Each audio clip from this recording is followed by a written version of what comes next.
Ladies and gentlemen, welcome to my channel, Roots of Fear.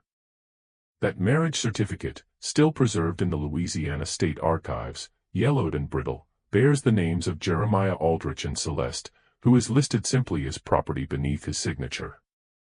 What makes this document so disturbing is not merely the grotesque nature of the union between a plantation owner and his enslaved cook, but the 13 mysterious deaths that followed in the months after their wedding ceremony in March 1854. Local newspapers from that era, carefully kept in private collections, hint at a conspiracy so elaborate and cruel that authorities buried the investigation to protect some of Louisiana's most prominent families. The truth behind this forced marriage reveals a web of betrayal, revenge, and systematic torture that shocked even the violence-hardened antebellum South. Before we continue with the story of Jeremiah Aldrich and the hellish fate awaiting him at Willowbrook Plantation, please subscribe to our channel and let us know in the comments which state you're listening from. Now, let me take you back to a time when honor meant everything, and broken trust could destroy a man in ways far worse than death. The events leading to that unholy marriage began 15 years earlier, in the murky backwaters of the Mississippi Delta, where fortunes were made in human flesh, and blood money flowed as freely as the muddy river itself. Jeremiah Aldrich wasn't born into the plantation aristocracy that defined Louisiana society in the 1840s. The son of a failed tobacco farmer from Kentucky, he arrived in New Orleans in 1839 with nothing but ambition burning in his chest and a willingness to engage in business that more established gentlemen wouldn't touch with their finest gloves. The slave trade, while legal, carried a social stigma among the old Creole families, who preferred to maintain the fiction that their wealth came from sugar and cotton alone, not from the systematic buying and selling of human beings. It was in the sweltering summer of 1840 that Aldrich formed his partnership with Marcus Devo and Samuel Rochelle, two men whose desperation matched his own ruthless ambition. Devo, the youngest son of a declining sugar baron, needed money to save his family's crumbling plantation from creditors. Rochelle, a former ship captain who had lost everything to yellow fever and bad investments, possessed invaluable knowledge of the illegal slave routes from Cuba and the Caribbean islands. Together, they established what they called the Delta Trading Company, operating from a warehouse on the outskirts of New Orleans where the law's reach grew thin and questions weren't asked about the source of their merchandise. The business proved more profitable than any of them had dared imagine. While legitimate slave traders dealt in documented property with clear titles and health certificates, Aldrich's operation specialized in what they euphemistically called recovery services. They purchased enslaved people who had escaped from failed plantations, bought kidnapped free blacks from corrupt bounty hunters, and, most lucratively, smuggled fresh captives from illegal ships still crossing the Atlantic despite the official ban on the international slave trade. The profit margins were extraordinary because their operating costs were minimal. They cared nothing for the health, housing, or basic humanity of their merchandise. For 3 years, the partnership flourished in the shadows of New Orleans society. They reinvested their profits into legitimate businesses, buying respectability along with property. Devo saved his family's plantation and expanded it into one of the most productive sugar operations in St. Charles Parish. Rochelle purchased a fleet of riverboats and became a respected shipping magnate. Aldrich himself acquired Willowbrook Plantation, a modest but profitable cotton operation about 40 miles upriver from New Orleans, complete with a grand colonial mansion that announced his arrival into Louisiana's planter elite. But success bred carelessness, and carelessness attracted attention from people who mattered. In the spring of 1843, word reached them that federal marshals were investigating illegal slave trading operations along the Gulf Coast. Someone had been asking questions about their business, examining shipping records, and, worst of all, interviewing some of their former merchandise who had managed to escape or gain freedom through other means. The three partners met in emergency session in Aldrich's new study at Willowbrook, surrounded by leather-bound books he couldn't read and oil paintings of ancestors who weren't his own. The tension in that room was suffocating as each man realized that their empire of human misery was about to collapse. Devo, always the most nervous of the three, suggested they dissolve the partnership immediately and destroy all records of their transactions. Rochelle, with his sailor's pragmatism, argued for a more measured approach, shifting their assets offshore and waiting for the investigation to pass. But Aldrich had a different solution, one that revealed the true depths of his moral bankruptcy. He had already decided to eliminate his partners and steal their combined assets, but he needed a plan that would remove suspicion from himself while silencing the two men who knew enough to destroy him. The solution came to him with the cold clarity of pure evil. He would murder both men and arrange the scene to suggest they had killed each other over a money dispute. With Devo and Rochelle dead, he would be the sole survivor of a tragic business disagreement, free to disappear the evidence of their illegal activities while keeping all their accumulated wealth for himself. The murder took place on a humid evening in June 1843 at the warehouse that had served as their base of operations for 3 years.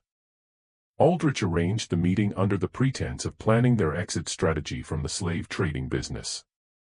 He chose the location carefully. The warehouse district was largely abandoned after sunset, and the building itself was scheduled for demolition the following month as the city expanded its commercial port facilities. Aldrich arrived early, concealing a loaded pistol in his coat and a razor-sharp skinning knife in his boot. His plan was brutally simple: shoot Devo first, then stage a knife fight with Rochelle that would end with both men dead and him claiming self-defense. He had even prepared false witnesses, 3 men hired from the docks who would swear they had seen Devo and Rochelle arguing violently earlier that day over missing money from their accounts. When his partners arrived, they found Aldrich already seated at their usual planning table, a bottle of expensive whiskey and 3 glasses arranged between stacks of ledgers and shipping documents. The conversation began normally, with Devo reviewing the legal threats they faced and Rochelle outlining a plan to transfer their assets to banks in Havana, where American law couldn't reach them. But as the evening wore on and the whiskey flowed, Aldrich steered the discussion toward their accumulated wealth, specifically, the location of cash reserves hidden in various banks and safe houses around New Orleans. It was Rochelle who first sensed something wrong. The old sailor's instincts, honed by years of dangerous voyages and violent ports, picked up subtle changes in Aldrich's demeanor, the way his eyes never quite met theirs, how his hand kept drifting toward his coat pocket, the tension in his voice when he asked about individual account numbers and security arrangements. When Rochelle suggested they postpone the meeting and reconvene the following day with their lawyers present, Aldrich knew his window of opportunity was closing. The violence erupted with shocking suddenness. Aldrich drew his pistol and fired directly into Devo's chest before the younger men could react. The shot echoed through the empty warehouse like thunder, and Devo collapsed backward in his chair, blood spreading across his white shirt as his eyes went wide with shock and betrayal. But Rochelle, despite being caught off guard, proved more resilient than Aldrich had anticipated. The former sea captain overturned the heavy table between them and lunged forward with a broken whiskey bottle, slashing at Aldrich's face and opening a deep gash across his left cheek that would leave a permanent scar. What followed was a desperate struggle lasting nearly 10 minutes, far longer than Aldrich had planned. Rochelle fought with the fury of a man who understood exactly what was happening and refused to die quietly. They crashed through crates of documents, scattered ledgers across the floor, and left blood trails on every surface as they grappled for control of the knife Aldrich had drawn from his boot. In the end, it was Rochelle's age that betrayed him. At 53, he simply couldn't match the younger man's strength and endurance. Aldrich finally drove the blade deep into Rochelle's stomach, twisting it upward toward his heart, while the old sailor clawed desperately at his throat. But even as Rochelle died, he managed to gasp out words that would haunt Aldrich for the rest of his life. "My son knows everything. He'll come for you. When he's old enough, he'll make you pay."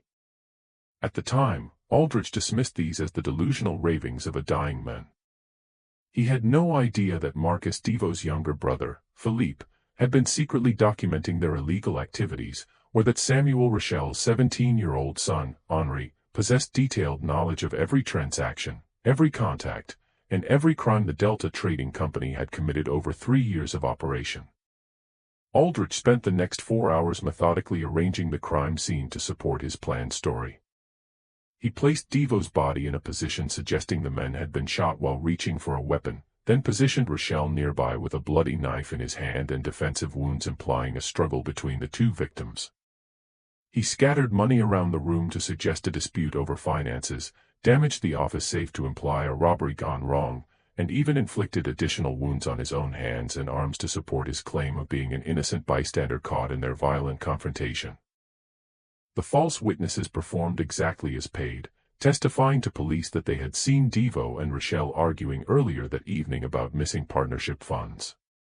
A corrupt dock worker claimed he had heard shouting from the warehouse around the time of the murders, followed by gunshots and the sounds of a violent struggle. Most crucially, Aldrich had prepared a convincing explanation for his presence at the scene. He claimed he had arrived to mediate the dispute between his partners, only to walk into a deadly confrontation that left him fighting for his own life. The New Orleans police, overwhelmed by more pressing crimes and eager to close a case involving three relatively respectable businessmen, accepted Aldrich's version of events with minimal investigation. The official report concluded that Devo and Rochelle had killed each other in a business dispute, with Aldrich barely escaping the same fate. Within a week, the warehouse was demolished as planned, destroying any remaining physical evidence of the partnership's illegal activities. With his partners dead and their assets suddenly available for claiming, Aldrich moved quickly to consolidate his newfound wealth. He presented himself as the surviving partner of a legitimate shipping company, producing carefully forged documents showing that Devo and Rochelle had agreed to transfer their shares to him in the event of their deaths. Banks that had been suspicious of three unknown men conducting large cash transactions readily accepted the word of a single plantation owner with a documented history of successful cotton production. Over the following months, Aldrich systematically emptied every account, safe deposit box, and hidden cash that had belonged to his murdered partners. He estimated the total value at nearly $40,000, a fortune worth over $1 million in today's currency. More importantly, he had eliminated the only two people who could connect him to the Delta Trading Company's illegal operations, leaving him free to reinvent himself as a respectable member of Louisiana society. But Aldrich had made a fatal miscalculation. In his obsessive focus on immediate threats and financial opportunities, he had completely ignored the families of the men he murdered, specifically, that both Marcus Devo and Samuel Rochelle had younger relatives who would soon learn the truth about their deaths and spend the next decade carefully, methodically, patiently planning a revenge so elaborate and devastating that death would seem like mercy compared to what they had in store for him. Philippe Devo was 22 years old when his brother Marcus was murdered. Unlike the older Devo men, who had always prioritized immediate gratification over long-term planning, Philippe possessed a calculating intelligence that made him far more dangerous than Aldrich ever imagined. As Marcus's closest confidant and unofficial business manager, Philippe had maintained detailed records of every Delta Trading Company transaction, including coded ledgers documenting their illegal slave purchases, shipping manifests from prohibited Caribbean routes, and, most damning of all, correspondence with corrupt officials who had facilitated their operations. More importantly, Philippe had never trusted Jeremiah Aldrich. Something about the Kentucky newcomer's eagerness to engage in the most brutal aspects of their business had struck Philippe as excessive, even by the standards of men who trafficked in human flesh. He had begun investigating Aldrich's background months before the murders, discovering inconsistencies in his stated history and financial irregularities suggesting far more complex motivations than simple greed. When news of Marcus's death reached Philippe at the family's struggling plantation, his first reaction wasn't grief but cold, calculating fury. The official story made no sense to anyone who actually knew the three partners. Marcus, while desperate for money, was fundamentally cautious and would never have confronted Samuel Rochelle violently. Rochelle, despite his rough sailor's background, was a methodical businessman who resolved disputes through negotiation, not knife fights. But most telling of all, Aldrich's account of the evening contained details that Philippe knew to be false, including references to money and accounts that had already been moved to different locations weeks earlier. Within days of the funeral, Philippe began his own investigation into the warehouse murders. Using contacts from his brother's business network, he interviewed dock workers, examined shipping records, and even bribed police officers to review the official evidence. What he discovered confirmed his worst suspicions. The crime scene had been carefully staged, the witnesses had been paid to lie, and several crucial pieces of evidence had been deliberately overlooked or destroyed. Most importantly, he learned that Aldrich had begun accessing his murdered partner's financial assets within hours of their deaths, suggesting a level of preparation that contradicted his claim of being an innocent bystander. Meanwhile, Henri Rochelle was conducting his own investigation from a very different angle. At 24, Samuel's son possessed his father's maritime connections but combined them with a formal education in law and business that made him uniquely qualified to trace the financial aspects of the murders. Henri had spent several years working in New Orleans banks and shipping companies, building relationships with clerks, managers, and officials who could provide information that Philippe's more direct approach might miss. Henry's investigation revealed the true scope of Aldrich's theft. By carefully examining bank records, shipping manifests, and property transfers, he documented how the murderer had systematically looted every asset belonging to the Delta Trading Company partnership. Henri calculated that Aldrich had stolen over $60,000 in cash, property, and business investments, wealth that represented years of illegal but profitable operations built on the suffering of hundreds of enslaved human beings. But what made Henri truly dangerous was his understanding of how Louisiana's financial and legal systems actually worked. Unlike Philippe, who focused on proving Aldrich's guilt through direct evidence, Henri realized that a more effective approach would be to use Aldrich's own greed against him. Instead of seeking immediate justice through the corrupt court system, Henri began developing a plan to systematically destroy Aldrich's financial foundation, leaving him vulnerable to the same kind of betrayal and violence he had inflicted on others. The two young men met for the first time in the fall of 1844, more than a year after their relatives' murders. The meeting took place at a discreet restaurant in the French Quarter, where Philippe had arranged to share his evidence with Henri in hopes of coordinating their individual investigations. Neither man expected how perfectly their different skills and resources would complement each other, or how completely their shared desire for justice would consume the next decade of their lives. By the spring of 1845, Philippe Deveau and Henri Rochelle had transformed their individual quests for justice into something far more sophisticated and dangerous, a carefully coordinated conspiracy designed to destroy Jeremiah Aldrich through the same methods he had used to murder their relatives: betrayal, financial manipulation, and ultimately violence disguised as legitimate business. But unlike Aldrich's impulsive brutality, their approach would be methodical, patient, and absolutely devastating in its thoroughness. The first phase of their plan focused on infiltrating Aldrich's social and business networks. Philippe, using his family's remaining connections in Louisiana society, began frequenting the same gentlemen's clubs, political gatherings, and social events where Aldrich was establishing himself as a respectable planter. His goal wasn't to confront his brother's killer directly but to study the man's habits, weaknesses, and, most importantly, his financial vulnerabilities. Philippe was blessed with his late brother's charm and social skills, and within months he had positioned himself as one of Aldrich's casual acquaintances, someone trustworthy enough to share drinks with but not significant enough to be considered a threat. Meanwhile, Henri used his banking connections to trace every aspect of Aldrich's financial empire. He discovered that the plantation owner's apparent wealth was built on a foundation of risky investments, leveraged loans, and business ventures that generated impressive short-term profits but created long-term liabilities.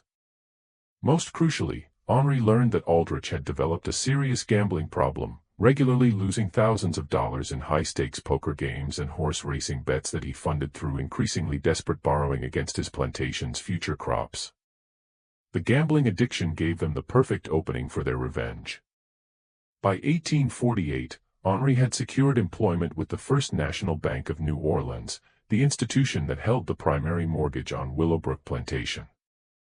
From this position, he was able to subtly manipulate Aldrich's credit arrangements, ensuring that loan renewals came with slightly higher interest rates, that payment schedules were structured to create cash flow problems during critical planting seasons, and that the plantation owner was gradually pushed toward the kind of financial desperation that made men vulnerable to manipulation. Simultaneously, Philippe cultivated relationships with several of New Orleans' most notorious gambling operators, men who ran high-stakes games where fortunes could be won or lost in a single evening. Through carefully placed bribes and promises of future favors, Philippe arranged for Aldrich to be invited to increasingly expensive games where the stakes were higher, and the other players secretly worked together to ensure that the plantation owner would lose far more than he could afford. The beauty of their approach was its patience and subtlety.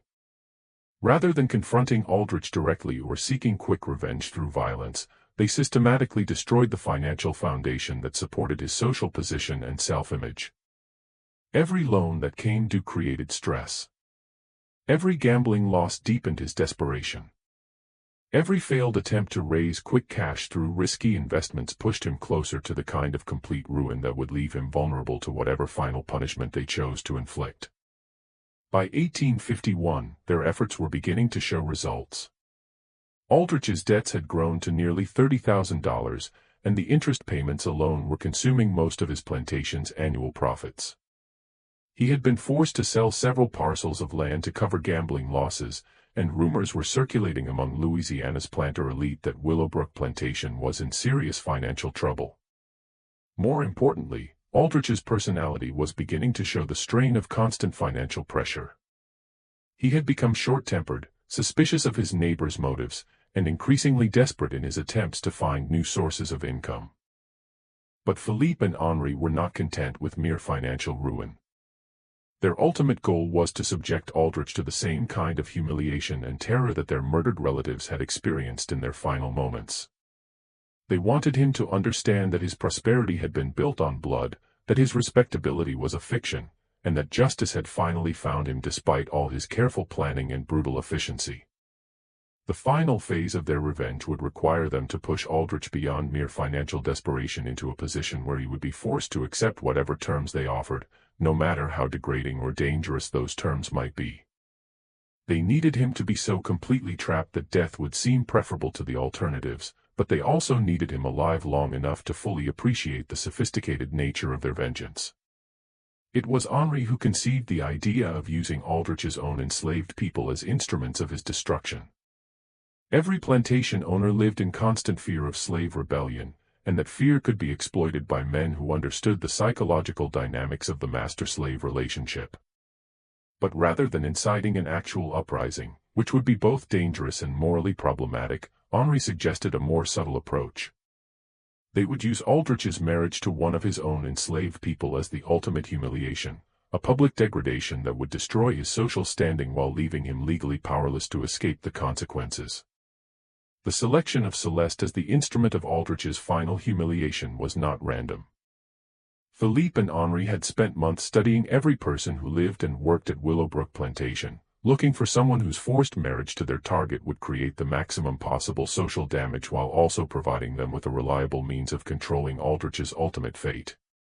Celeste met all their requirements perfectly, but for reasons that went far deeper than her physical appearance or social status. At 38 years old, Celeste was indeed a large woman, but her size was the least remarkable thing about her from Philippe and Henri's perspective. What made her invaluable to their plans was her intelligence, her complete loyalty to her own survival, and, most importantly, her absolute hatred for Jeremiah Aldrich. Unlike many enslaved people who had learned to hide their true feelings behind masks of compliance, Celeste had never bothered to conceal her contempt for the men who owned her. She performed her duties as head cook efficiently and without complaint, but anyone who observed her carefully could see the cold fury burning behind her eyes whenever Aldrich was present. Her hatred had deep roots. Celeste had been purchased by Aldrich in 1847 from a failed plantation in Mississippi, where she had been separated from her husband and 3 children, sold to different owners in different states. The separation was not economically necessary. Aldrich could have afforded to purchase her entire family, but he chose to buy only Celeste because he needed an experienced cook and saw no profit in acquiring what he dismissively called unnecessary mouths to feed. When Celeste begged him to at least purchase her youngest child, a 10-year-old daughter, Aldrich laughed and told her he was running a plantation, not an orphanage for colored children. For 7 years, Celeste endured the daily humiliation of preparing elaborate meals for the men who had destroyed her family, serving him expensive delicacies while she survived on scraps and kitchen leftovers. She watched him entertain guests with stories of his business successes, knowing that his wealth had been built on stolen money and murdered partners. She cleaned blood from his clothes when he returned from mysterious nighttime trips, and she saw him burn documents and letters in the kitchen fireplace during his increasingly desperate attempts to hide evidence of his financial troubles. More importantly, Celeste gradually accumulated detailed knowledge of Aldrich's daily routines, personal habits, health problems, and growing paranoia about potential threats from creditors and business rivals. She knew which foods he preferred, which medicines he took for his chronic stomach ailments, and which rooms of the plantation house he visited most frequently. This knowledge made her a perfect potential ally for anyone seeking to manipulate or harm her owner, and also extremely valuable to Philippe and Henry's specific plans for revenge. The approach to Celeste required delicate handling. Neither Philippe nor Henri could risk direct contact with an enslaved person on Aldrich's property, as such contact would be both legally dangerous and likely to arouse suspicion. Instead, they used intermediaries, free people of color who worked in New Orleans markets and had legitimate reasons for occasional visits to rural plantations. Through these contacts, they gradually established communication with Celeste, initially offering small amounts of money in exchange for information about Aldrich's activities and habits. What they discovered exceeded their expectations. Celeste not only possessed detailed knowledge of her owner's vulnerabilities, but she had been conducting her own subtle campaign of psychological warfare against him for years. She had been deliberately oversalting his food to aggravate his stomach problems, accidentally breaking his favorite dishes and personal items, and spreading rumors among the other enslaved people about his financial troubles and potential plans to sell them to cover his debts. Her actions had been careful and deniable, designed to create stress and paranoia without providing clear evidence of deliberate sabotage. When Philippe and Henri finally revealed their true identities and their plans for Aldrich's destruction, Celeste's response was immediate and unequivocal. She would do whatever was necessary to help them destroy the men who had murdered their relatives and ruined her own life. The only condition she demanded was that her cooperation be rewarded with freedom and safe passage to Canada, where she hoped to eventually locate her surviving children. Philippe and Henri agreed immediately, recognizing that they had found not just a tool for their revenge but a partner whose personal motivations aligned perfectly with their own quest for justice. The final details of their plan took shape over several months of careful coordination.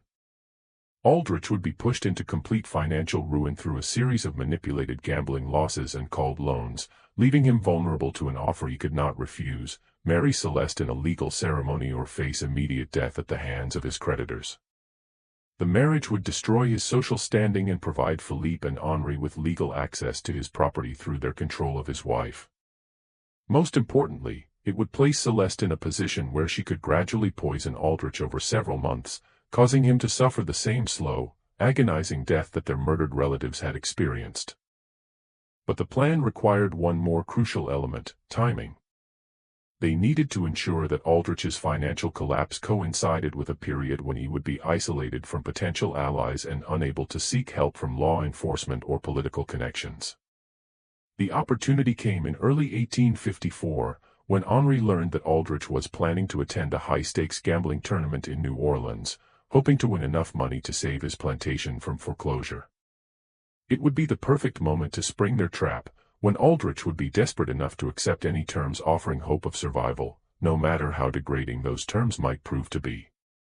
The gambling den where Jeremiah Aldrich would meet his fate was located in a converted warehouse near the New Orleans waterfront, a place where the city's most desperate and dangerous men gathered to risk everything on the turn of a card or the roll of dice.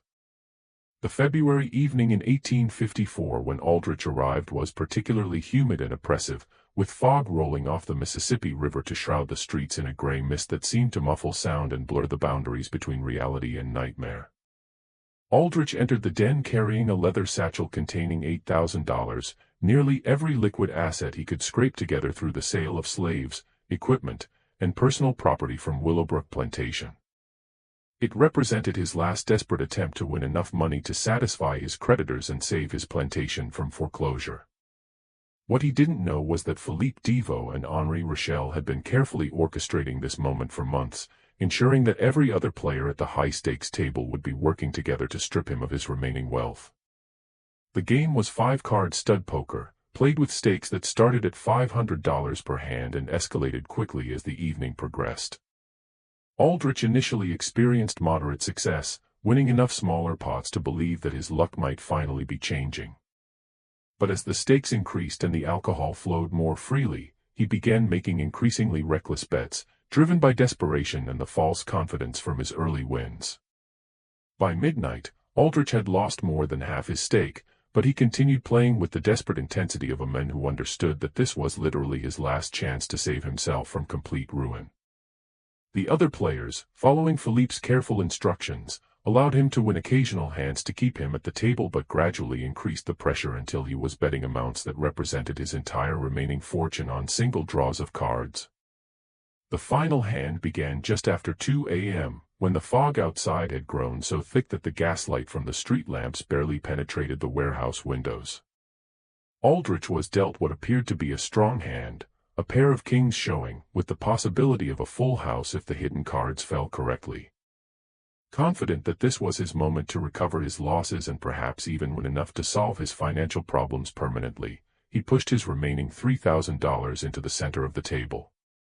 But the other players had been dealt even stronger hands, and more importantly, they had coordinated their bets to ensure that the final pot would be large enough to completely bankrupt Aldrich while leaving him with debts far exceeding anything he could possibly repay. When the cards were finally revealed, Aldrich's pair of kings lost to a full house held by a man he didn't recognize, a cold-eyed stranger who collected the winnings with the methodical efficiency of someone certain of the outcome from the beginning. As the reality of his complete financial destruction began to sink in, Aldrich sat frozen at the empty table, staring at the felt surface where his last hope had just evaporated. The other players had already departed, but the stranger who had won the final hand remained seated across from him, studying Aldrich with the intensity of a scientist examining an interesting specimen. After several minutes of oppressive silence, the stranger finally spoke, his voice carrying a slight French accent that seemed familiar but which Aldrich couldn't immediately place. "Mr. Aldrich," the man said, "I believe we need to discuss your outstanding obligations. You see, the gentlemen who just departed are not merely gamblers. They represent certain business interests that have been very patient with your financial difficulties. But patience, like luck, eventually runs out." It was at this moment that Philippe Deveau stepped out of the shadows near the warehouse entrance, his face illuminated by the flickering gaslight in a way that made his resemblance to his murdered brother unmistakably clear. Aldrich's blood turned to ice as he recognized the features he had seen twisted in pain and shock 11 years earlier when Marcus Deveau died with a bullet in his chest and betrayal in his eyes. "You look like you've seen a ghost, Jeremiah," Philippe said, moving closer to the table with predatory grace. "Perhaps because you have. My name is Philippe Deveau, and I believe you knew my older brother Marcus quite well. In fact, you were the last person to see him alive, weren't you?" The warehouse suddenly felt impossibly cold despite the humid Louisiana air outside. Aldrich's hands began to shake as the full scope of his situation became clear. This had never been a random gambling tournament or a chance to save his plantation. It was an elaborate trap, planned and executed with methodical precision that spoke of years of patient preparation and unlimited hatred. Henri Rochelle emerged from another corner of the warehouse, completing the triangle of accusers surrounding Aldrich at the poker table. "My father Samuel always said you were clever, Mr. Aldrich. Clever enough to murder 2 men and steal their life's work. But apparently not clever enough to realize that dead men sometimes leave behind sons who remember their father's stories and never forget their father's killers." The warehouse fell silent except for the distant sound of ship horns echoing across the fog-shrouded river. Aldrich sat paralyzed between his accusers, his mind racing through possible escapes and finding none. He was alone in an isolated building with 2 men who had spent over a decade planning his destruction, and his complete financial ruin meant that no one would be looking for him if he simply disappeared into the Mississippi Delta. Philippe moved to the chair directly across from Aldrich, settling himself with deliberate care before speaking again. "We know everything, Jeremiah. We know about the Delta Trading Company and your illegal slave trading operations. We know about the warehouse where you murdered our fathers in cold blood. We know about the forged documents and the bribed witnesses and the systematic theft of everything they had worked to build. Most importantly, we know that you've been living on blood money for 11 years, building your respectable plantation lifestyle on the foundation of their corpses." Henri approached from the other side, producing a leather folder filled with documents that he spread across the poker table like evidence in a courtroom. "These are copies of every financial transaction you've made since 1843, Mr. Aldrich. Bank records showing how you looted our father's accounts. Property transfers demonstrating how you acquired assets that rightfully belonged to their estates. Even correspondence with some of the corrupt officials who helped you cover your tracks, officials who have since become far more concerned with their own survival than with protecting yours." The evidence was overwhelming and undeniably authentic. Aldrich recognized documents he thought had been destroyed years ago, financial records that could only have been obtained through extensive investigation and careful bribes, and, most damning of all, sworn statements from people who had witnessed various aspects of his crimes but remained silent until now. Philippe and Henri had built a case that would not only prove his guilt in any court of law but would also implicate dozens of other prominent Louisiana citizens who had unknowingly helped him launder his stolen wealth. "The question now," Philippe continued, "is what we intend to do with this information.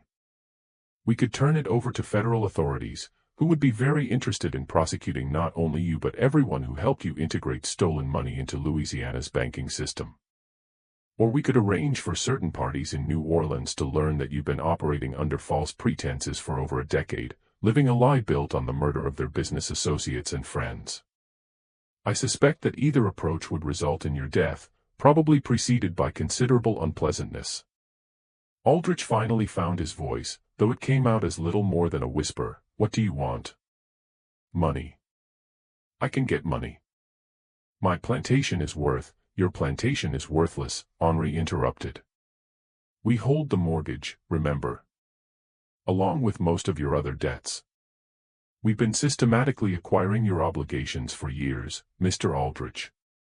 Every loan you've taken, every gambling debt you've accumulated, every financial arrangement that's kept you afloat, it all belongs to us now. You have nothing left to bargain with except your life. And frankly, we're not particularly interested in preserving that either." The warehouse seemed to grow colder as the implications of their words sank in. Aldrich was not just bankrupt, he was completely at their mercy, dependent on their whims for his continued existence. Everything he had built, every comfort he had enjoyed, every aspect of the respectable life he had constructed had been systematically stripped away by the sons of the men he had murdered. But as terrifying as his situation was, some part of his mind still refused to accept that death was inevitable. "There is, however, one alternative," Philippe said, his voice taking on a tone of mock consideration. "One way you might be permitted to continue breathing, at least for a while longer. It would require a certain sacrifice of dignity on your part. A public acknowledgement of your true nature and a demonstration of your complete submission to our authority." Henri smiled with the cold satisfaction of a man about to reveal the culmination of years of careful planning. "You're going to marry one of your slaves, Jeremiah. Publicly, legally, and permanently. You're going to stand before God and Louisiana society and take your cook, Celeste, as your lawful wedded wife. You're going to live as her husband, sleep in the same bed, and present yourself to your neighbors as a man who chose to marry his own property." The suggestion was so grotesque, so completely beyond the boundaries of acceptable behavior in antebellum Louisiana society, that Aldrich initially couldn't process what he was hearing. Marriage between a white plantation owner and an enslaved person wasn't just socially unacceptable, it was legal suicide, social annihilation, and personal humiliation on a scale that would make death seem merciful by comparison. "You're insane," Aldrich whispered. "No one would ever, it's impossible. No preacher would perform such a ceremony. No court would recognize." "Actually, we've already made the necessary arrangements," Philippe replied smoothly. "There's a minister in Natchitoches Parish who's quite heavily in debt to certain gambling establishments. He's agreed to perform a completely legal ceremony, properly witnessed and documented. As for the courts, well, Louisiana law is quite clear that marriage contracts, once properly executed, are binding regardless of the circumstances under which they were created. You would be legally married to Celeste, with all the rights and obligations that entails. Henri leaned forward across the table, his eyes glittering with malicious satisfaction. The beauty of this arrangement, Mr. Aldrich, is that it gives you a choice. You can refuse our generous offer and face immediate consequences for your crimes, consequences that would involve considerably more physical pain than you might imagine. Or you can accept temporary humiliation in exchange for continued life, however degraded that life might become. The warehouse fell silent again as Aldrich wrestled with the impossible decision. Death would be final, but at least it would preserve some vestige of his reputation.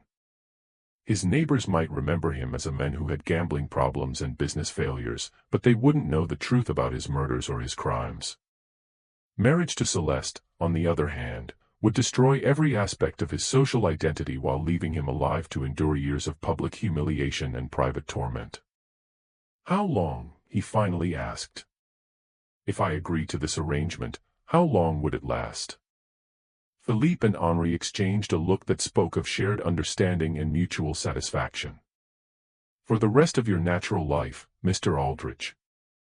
Marriage is a sacred bond, after all. Though, given your age and apparent health problems, we suspect that your natural life might not extend quite as long as you might hope."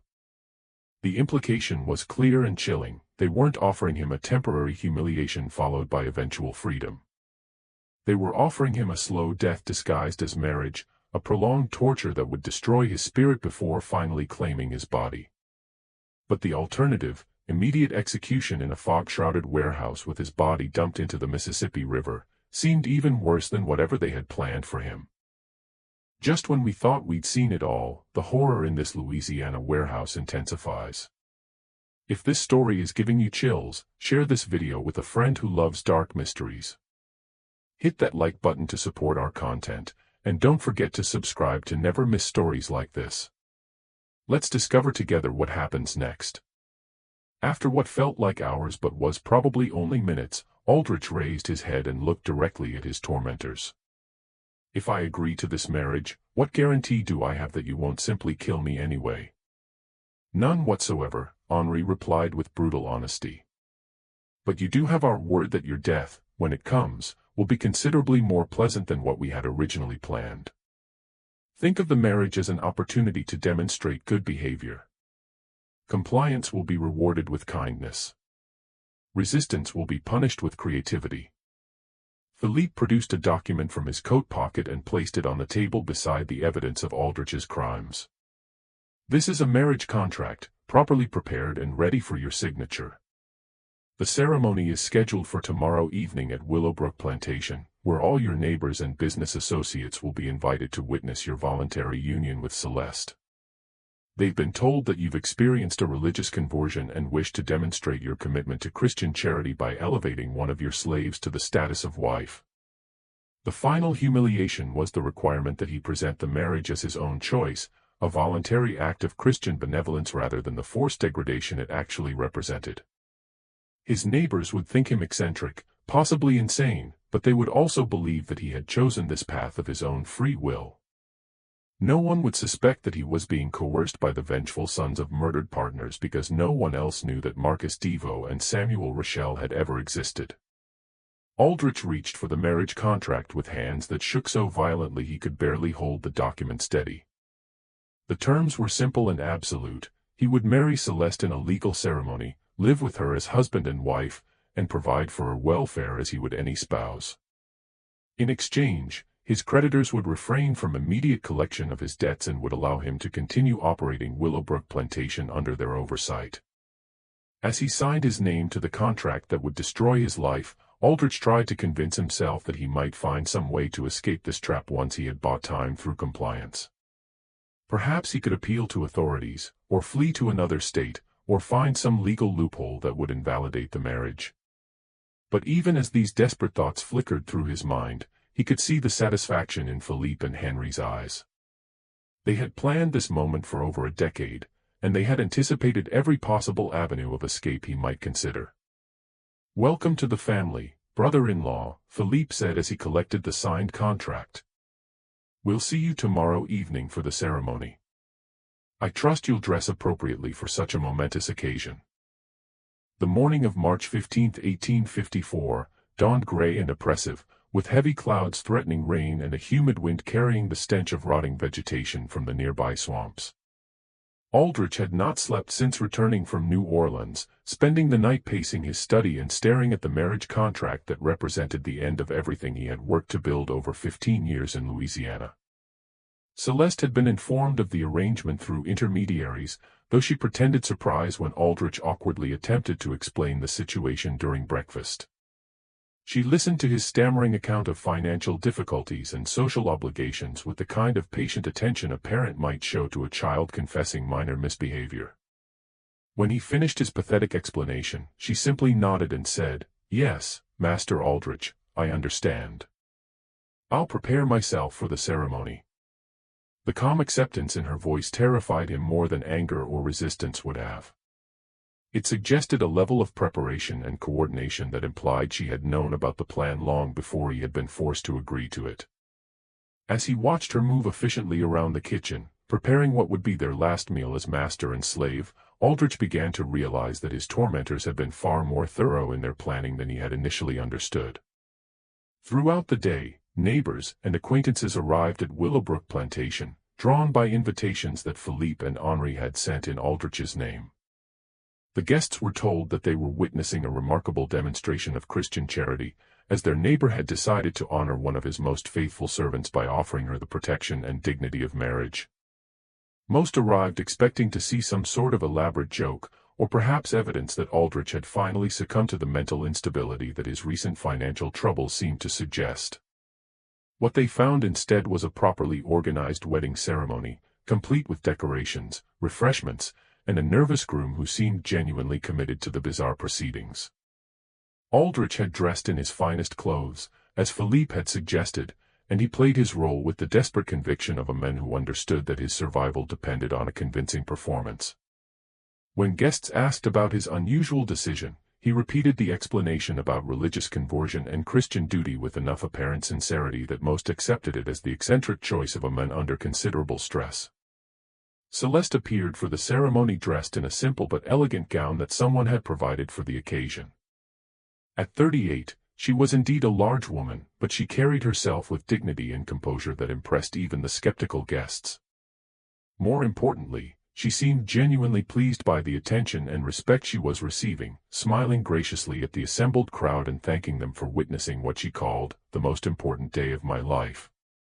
The minister from Natchitoches Parish performed the ceremony with professional efficiency, reading the traditional vows and asking for the appropriate responses from both bride and groom. When he reached the part about speaking now or forever holding your peace, several guests shifted uncomfortably, but no one was brave enough to challenge what appeared to be a legal and voluntary union between consenting adults. Aldrich's voice barely carried beyond the first row of witnesses when he spoke his vows, but Celeste's responses were clear and confident. She promised to love, honor, and obey her new husband with the kind of conviction that made the ceremony seem almost normal, as if marriages between plantation owners and their former slaves were commonplace events in Louisiana society. The most disturbing moment came when the minister pronounced them husband and wife and instructed Aldrich to kiss his bride. The plantation owner's face went pale as he leaned forward to fulfill this final requirement, and for a moment it seemed as though he might collapse entirely. But Celeste steadied him with surprising gentleness, rising on her toes to meet his lips in a brief, chaste kiss that sealed their legal union and began the final phase of his destruction. As the guests departed, most shaking their heads in bewilderment at what they had witnessed, Aldrich found himself alone with his new wife in the plantation house that had once represented his successful integration into Louisiana society. The building suddenly felt foreign and threatening, as if the marriage ceremony had transformed familiar rooms into alien spaces where he no longer belonged.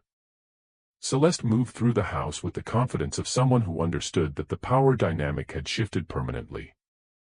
She began rearranging furniture and personal belongings with casual authority, making changes that emphasized her new status as mistress of the household. When Aldrich attempted to protest one of her decisions, she fixed him with a stare that contained years of accumulated hatred and quietly said, "We're married now, Jeremiah. Husband and wife. Partners. I think it's time we started acting like it, don't you?" That first night, as they lay in the same bed that had once been his private sanctuary, Aldrich understood that his tormentors had devised a punishment far more sophisticated than simple death. They had trapped him in a daily reminder of his powerlessness, surrounded him with the constant presence of someone who knew exactly what he had done and exactly what he deserved. Every meal she cooked, every word she spoke, every gesture of apparent affection would be a calculated reminder that his comfortable life had been built on blood and theft. But the true horror was yet to come. As Aldrich would soon discover, the marriage was not the culmination of Philippe and Henry's revenge. It was merely the beginning of a slow, methodical destruction that would make his final moments in that warehouse seem merciful by comparison.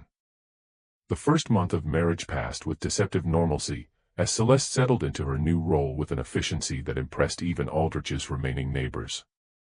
She managed the household staff with firm authority, entertained the few visitors who still felt comfortable calling on Willowbrook Plantation, and maintained the social pretenses that allowed her husband to preserve some vestige of his former respectability. To outside observers, the unlikely marriage appeared to be functioning as well as any conventional union in rural Louisiana. But Aldrich began to notice subtle changes in his daily routine that filled him with growing unease. His breakfast coffee had developed a slightly bitter aftertaste he couldn't identify, despite being prepared with the same beans and methods Celeste had used for years. His evening meals, while expertly prepared and beautifully presented, left him feeling vaguely nauseated and unusually tired. Most disturbing of all, he had begun experiencing headaches and episodes of dizziness that seemed to worsen whenever he spent extended time in his wife's company. Initially, he attributed these symptoms to stress and the emotional toll of his degraded circumstances. The humiliation of his forced marriage combined with his awareness of his complete dependence on Philippe and Henry's continued mercy was certainly enough to cause physical problems. But as the weeks passed and his condition gradually worsened, Aldrich began to suspect that his symptoms might have a more deliberate cause.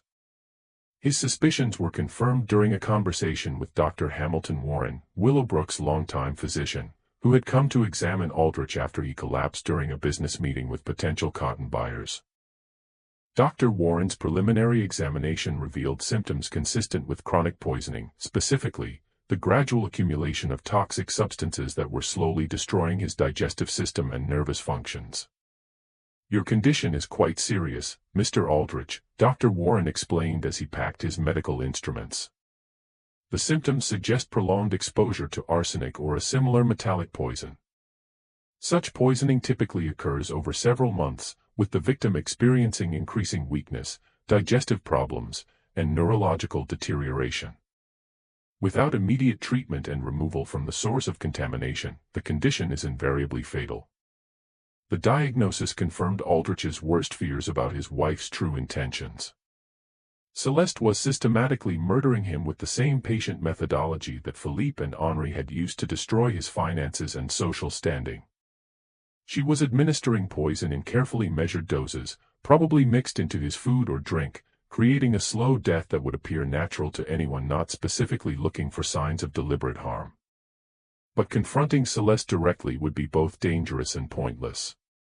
She was protected by her legal status as his wife, her apparent innocence of any wrongdoing, and, most importantly, her connections to the two men who controlled every aspect of his continued existence.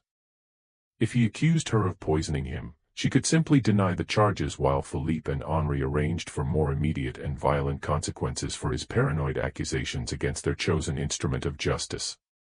Instead, Aldrich began taking elaborate precautions to protect himself from further poisoning. He started preparing his own meals in secret, using ingredients he personally selected and cooking utensils he kept hidden in his study. He avoided drinking anything Celeste had prepared, relying instead on water from a well that only he could access. Most importantly, he began sleeping in a locked guest room rather than sharing the marital bed, where his wife might have opportunities to administer poison while he was unconscious. These defensive measures provided temporary relief from his symptoms, but they also created new problems that threatened to expose his growing paranoia to outside observers.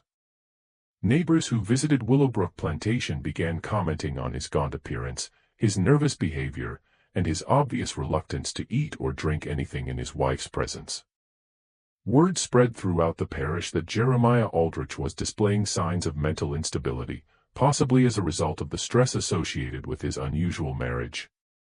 Celeste played her role in this psychological campaign with masterful skill.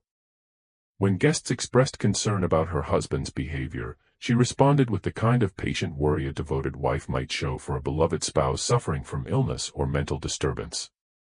She prepared elaborate meals that he refused to eat, offered him drinks that he declined with obvious suspicion, and generally behaved like a woman whose efforts to care for her husband were being rejected by a man losing touch with reality. The brilliance of her approach was that it made Aldrich's defensive actions appear to be symptoms of paranoid delusion rather than reasonable responses to genuine threats. His refusal to eat her cooking looked like irrational fear rather than intelligent caution. His secretive behavior and obvious mistrust of his wife seemed like evidence of mental breakdown rather than proof that he was being systematically murdered. Most devastatingly, his attempts to explain the situation to Dr. Warren and other trusted associates were dismissed as the ravings of a man driven insane by financial stress and social humiliation. No one could believe that a recently enslaved woman would be capable of conceiving and executing such a sophisticated murder plot, or that she would have the knowledge and resources necessary to obtain and administer exotic poisons over an extended period. By late spring of 1854, Aldrich found himself trapped in a nightmare scenario where his accurate understanding of his wife's murderous intentions had been transformed into evidence of his own mental instability. He was being slowly killed by a woman he was legally bound to live with, while his every attempt to protect himself or seek help was interpreted as proof that he was losing his mind. But the psychological torture was far from over.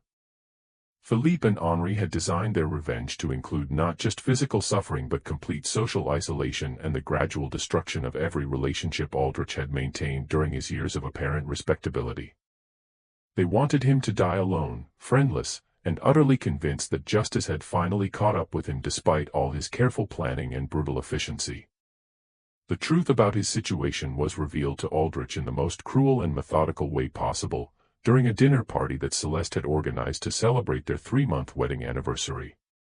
She had invited several of their remaining neighbors, along with Dr. Warren and other prominent members of local society who had maintained cordial relationships with the plantation despite the unusual circumstances of the marriage.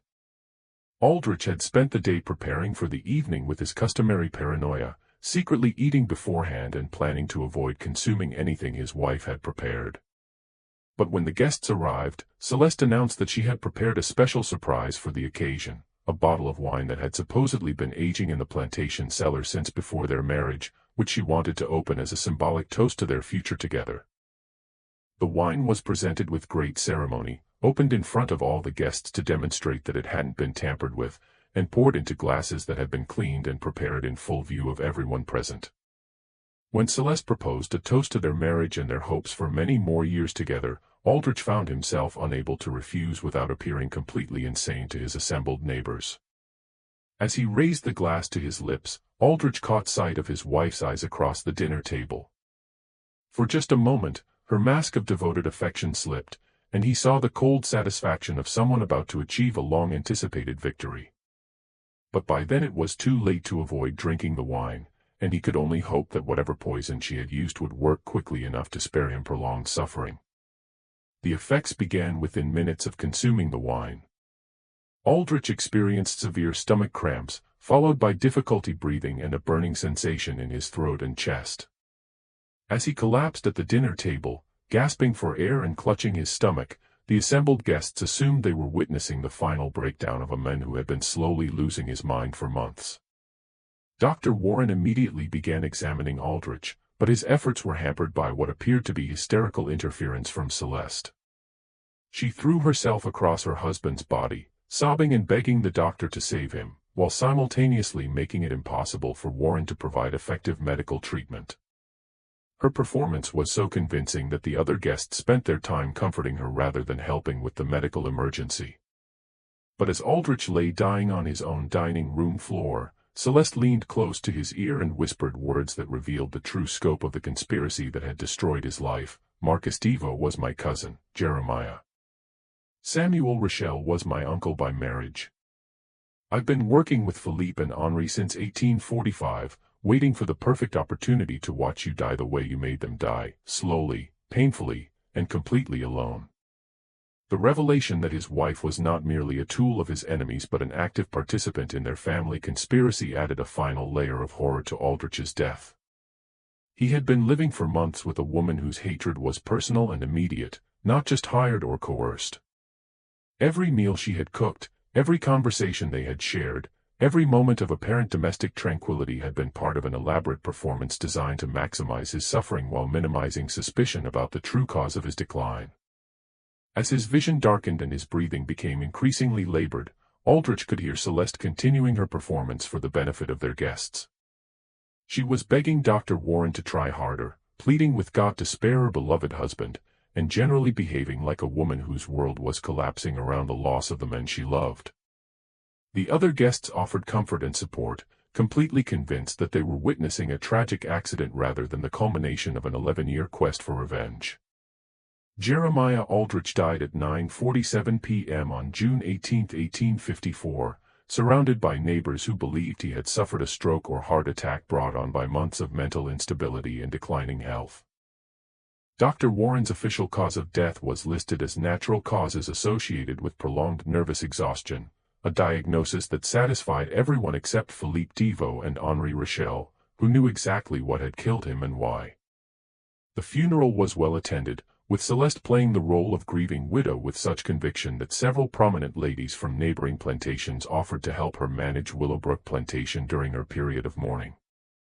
No one suspected that the tearful woman at the graveside was actually celebrating the successful completion of the most elaborate murder plot in Louisiana history. But the story didn't end with Aldrich's death. Philippe and Henri had planned for every contingency, including the disposition of his property and the fate of his widow. As Aldrich's legal heir, Celeste inherited Willowbrook Plantation along with all its debts and obligations, debts that, as they quickly reminded her, were now owed to them as representatives of various financial institutions.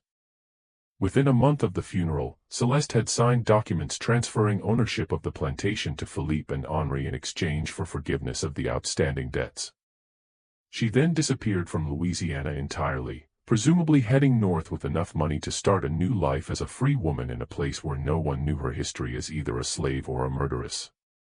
The official records of Jeremiah Aldrich's death and the subsequent transfer of Willowbrook Plantation raised no suspicions among Louisiana authorities, who were dealing with far more pressing concerns as the nation moved inexorably towards civil war.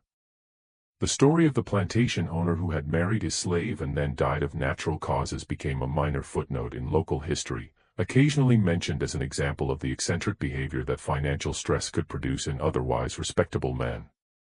But among certain families in New Orleans and the surrounding parishes, a different version of the story circulated quietly for generations.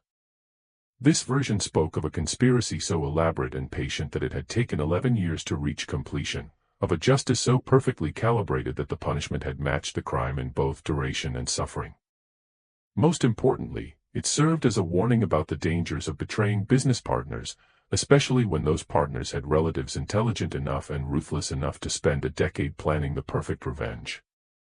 Philippe Deveau and Henri Rochelle had achieved something remarkable in the context of antebellum Southern society.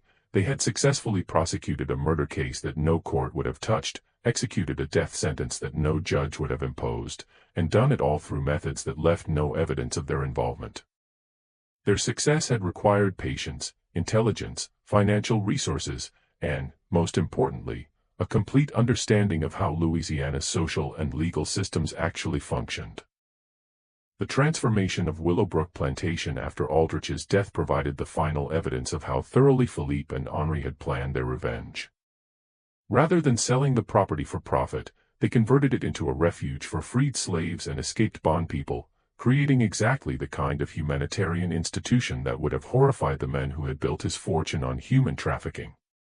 The plantation house that had once entertained Louisiana's elite became a station on the Underground Railroad, helping enslaved people reach freedom in the northern states and Canada. This transformation was not just symbolically appropriate but also practically invisible to local authorities.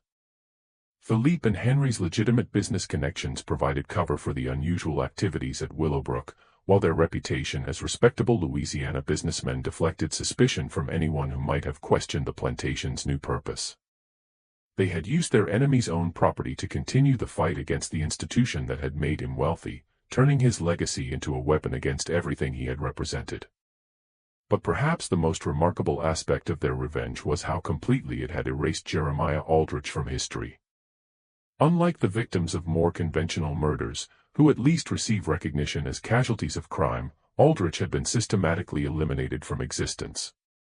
His wealth had been redistributed to the families of his victims. His property had been converted to purposes that directly contradicted his values. His reputation had been destroyed through his own actions rather than through posthumous revelation of his crimes. Most importantly, the manner of his death had been designed to ensure that no one would remember him as anything more than a failed plantation owner who had made poor financial decisions and married unwisely. There would be no monuments to his memory, no family line to preserve his name, and no historical record of his actual accomplishments or crimes. He had been deleted from Louisiana history as thoroughly as if he had never existed at all. This mystery shows us that justice sometimes operates outside the boundaries of legal institutions, particularly in societies where those institutions are designed to protect the powerful at the expense of the vulnerable. What do you think of this story? Do you believe everything was revealed? Leave your comment below. If you enjoyed this tale and want more horror stories like this, subscribe to Roots of Fear, hit the notification bell, and share with someone who loves mysteries. See you in the next video.